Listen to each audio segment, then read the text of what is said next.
Alright guys, welcome back to Strong Successful Male. So for today, I'm going to go over a pretty entertaining email that was sent from a subscriber. That's from a guy, sounds like he's about 42, maybe 43 years old. And he shares his story about events that happened about 20 years ago with a gal that he started seeing after he got out of a 3-year committed relationship with his prior girlfriend. You're going to see when he started dating her. After being in a relationship for 3 years, he was taking his time. And this gal, it turns out that she was someone from his past. He went to high school with her. She really liked him back then. And she was pursuing him now that he was single. So she was like the low-hanging fruit. He didn't have to put a whole lot of effort into it. And it was pretty easy for him. The problem is that from the get-go, he started noticing some red flags. Now, if this happened today, he would know to bail, but he didn't know back then. And also, after about a month, she was really trying to get him to commit to her in a relationship. And when things didn't go her way, that's when the crazy really came out to a final climactic event happening at TGI Fridays. So there's a lot of lessons in this story, guys. One, always pay attention to red flags. You see some red flags early on in the dating process, best to bail. You don't need to let those red flags become lots of red flags and bringing drama and turmoil into your life. Also, how, again, this proves why you take your time to get to know your girl before getting into an actual exclusive committed relationship. This is why you spend months, not 1 month like this girl wanted. And because pretty quickly, after a while, the honeymoon period fades, and you'll see who they really are, as this guy does here. And 3, nothing good happens at TGI Fridays when a girl does lots of shots, and you'll see this. So kick back, this is definitely an entertaining one. It's not a long story, but a good one. Says here, hey SSM. I'm not sure if this story would be SSM worthy, but your recent short video, she insisted on an expensive restaurant, left me inspired to tell the tale. Bro, brother, your story made the cut. This story is from the early 2000s, and I think it shows that crazy is timeless. The year was 2002. I was 21 years old, and I just gotten out of a committed relationship of 3 years. I've been living on the East Coast during this period, and I had to move back west as a result of the breakup. He says, yes, I know, smack. I think it means I'm smacking him because he moved over to the East Coast to be with her. So, yeah, smack. No, not a good idea, especially at that age. That age, you're starting the foundation of your life, not moving around for a chick. But he knows this. Once I got back, I was sworn to just relax and go slow. But I threw a profile out on a dating website, not really expecting much, but I figured it couldn't hurt to be able to look around. Yeah, you probably wanted to get laid, so that's probably why you did it, but not putting a whole lot of effort into it. A few months went by. Well, one day I got an email from a girl that I'd known in high school via the dating website. We will call her E. She was Mexican, fiery personality, had a huge thing for Lincoln Park, and had an obvious crush on me in high school. During one of our classes together, she'd flashed me her bra on a dare, and another time had tried to get me into the photographic darkroom to make out. During high school, I wasn't really interested, but given a few years, I figured we could try something casual and see how it went. So again, he's going for the low-hanging fruit. This girl reached out to him. She's pursuing him, not the other way around. In high school, she clearly liked him, so it's like, I'll probably get laid. No big deal, But you'll see quickly, this gal has some flags, red flags. The first month was pretty good. It's called the honeymoon period. Of course, everything's good. She's on her best behavior. I wouldn't say it was awesome, as there were red flags and personality differences. But as a casual thing, it wasn't a big deal. The sex wasn't great, but was decent, and given my odd working schedule, having someone to go to a late-night movie or eat at the local Denny's at 3 o'clock in the morning was a welcome addition. He was pretty easy to be around for most part, and I was enjoying myself. Again, he's not that into her, and she's way more into him. That is the ideal situation. The thing is that he did notice red flags. You all heard it. And there are varying degrees of red flags, but if they're the red flags that we all know, that's usually the time to, upon discovering this, to step away. By the second month, things began to get a bit weird. He had become more pushy about wanting a committed relationship. After 1 month, guys, in my opinion, you dating relationship types, 6 months. 6 months, and you can really get to know her. And if you have a gal you're dating, and if she is unwilling to wait 6 months, then fine, find somebody else. If you're a guy that has your shit together and have choices with women, you'll find that girl. Women will respect a guy they have to work hard to get. They don't respect things that come easy. Nice guys come easy, or a dime a dozen. But the high value guys, they got to work to get. She had insisted on me meeting her mother and brother. She tried to start leaving her personal effects in my place, but I shut that shit down as soon as I noticed. Good. Women always do this. They always leave their shit behind on purpose. That way they can keep coming back and, they're marking their territory, if you will. Even our trips had become less fun. When we go out to eat, she was a lot more on edge and kept bringing up friends who were in relationships. In movies, she seemed detached and uninvested. Even during sexy time, she seemed more interested in trying without a condom. Again, I noticed the red flags, but didn't think too much of it since we were still casual, and I had no intention to change that. He already said she wanted to try without a condom. A sure way to trap you in a relationship for 18 years. Good of you not to. These are all things you should have cut ties and moved on. Because not that you were that into her anyway. Towards the end of the second month, the SEX had tapered off to nothing, and the date nights had dwindled down to one night a week and Denny's. At this point, I wouldn't even waste your time with her. I mean, why spend time with her? You're not getting any. She is either finding another prospect, and therefore she's spending less time with you and not interested in sleeping with you, or she's punishing you for not giving her what she wants. So in her mind, I'll stop giving him the SEX, and then he'll commit to me, and I'll get what I want. That's what's going on here. After a few weeks of this, I decided to ask E on a proper day out to a place we both liked. Smack. She has backed off from you. You're no longer having the SEX when you had obviously plenty of it early on.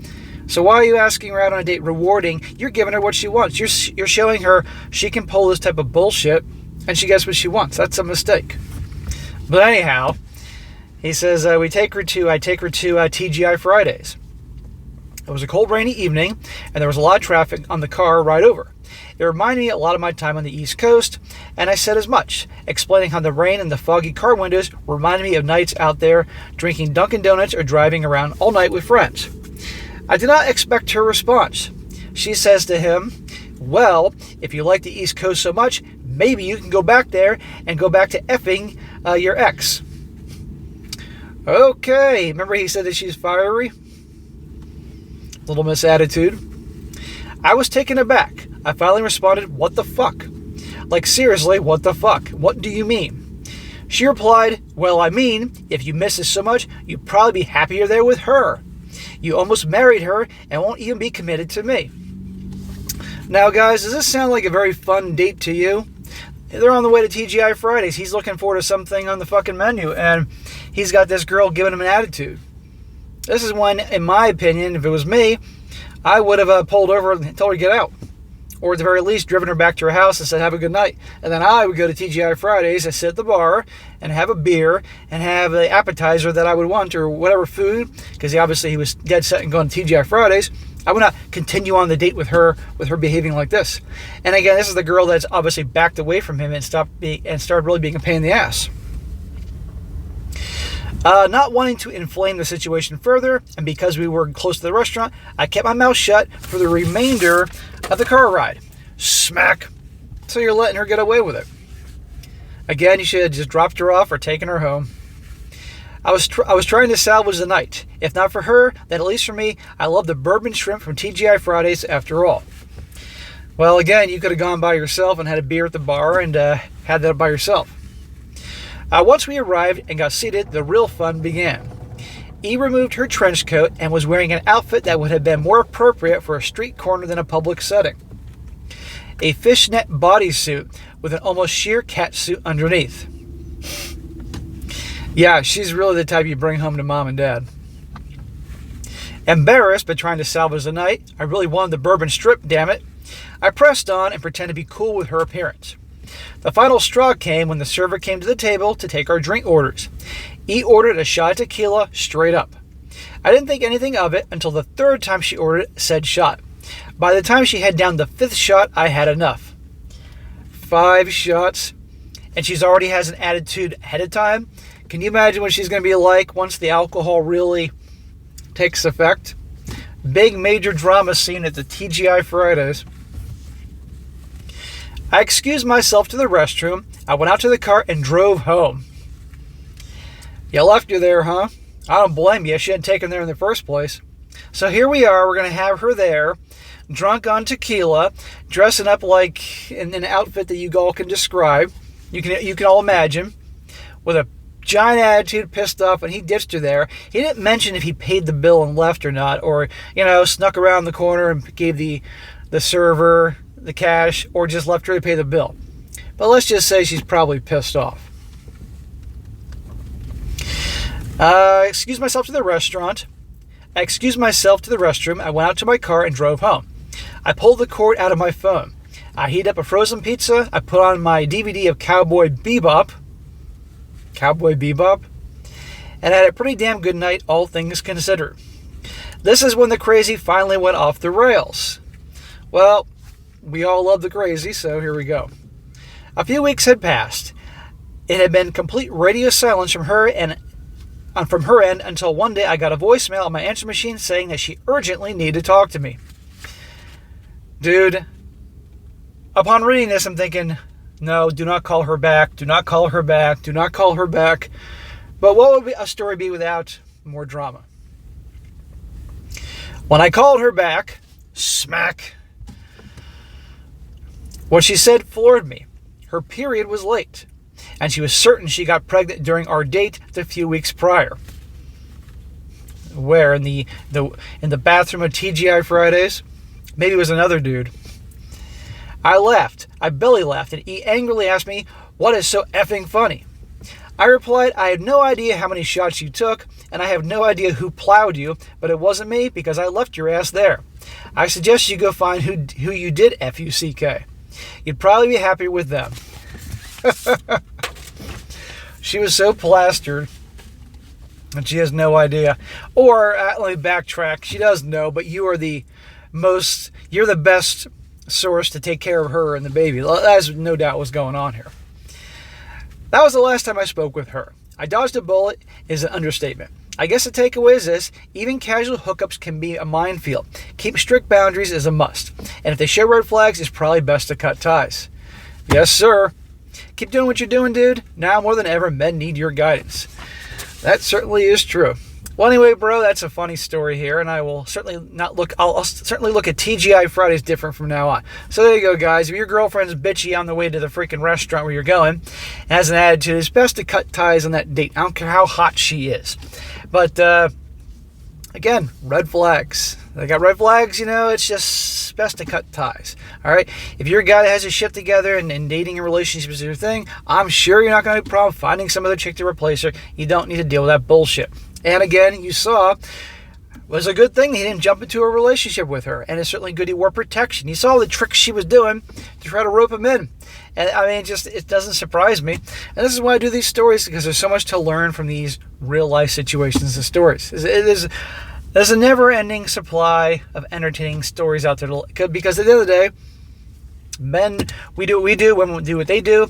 Men have been driving women nuts since the beginning of time. Women have been driving men nuts since the beginning of time. There's always stories, particularly in Sodom and Gomorrah 2.0 world that we're living here right now. So keep them coming, guys. All right, guys, that is it for today. Be sure to comment down below. Let me know what you think about this. And also, guys, like I said, you got a great story. Definitely send it my way. StrongSuccessfulMale@gmail.com. Whether it's a great success story or something that you're struggling with, or like this story here that's pretty funny and what a guy learned. If you have a question to ask me for the Ask SSM series, or just some crazy freaking story that really worked for the They Did What channel, or a shorter crazy story for the SSM Clips channel, all are useful. Send it my way. And be sure to like the video, share it with your friends, and subscribe. I'll catch you next time.